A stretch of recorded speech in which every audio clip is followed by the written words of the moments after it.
আপনি কি জানেন ইবলিস শয়তান আজও কেন হজরত মুসা আলাইসাল্লামের কবর খুঁজে বেড়াচ্ছে? ইবলিস শয়তান যদি মুসা আলাইসাল্লামের কবর একবার খুঁজে পায় তাহলে কি হবে?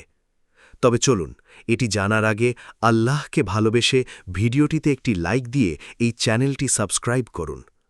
প্রিয় ভাই ও বোন, আমরা জানি হজরত মুসা আলাইসাল্লাম এমন একজন নবী ছিলেন যার সঙ্গে আল্লাহ তাআলা সরাসরি কথা বলতেন।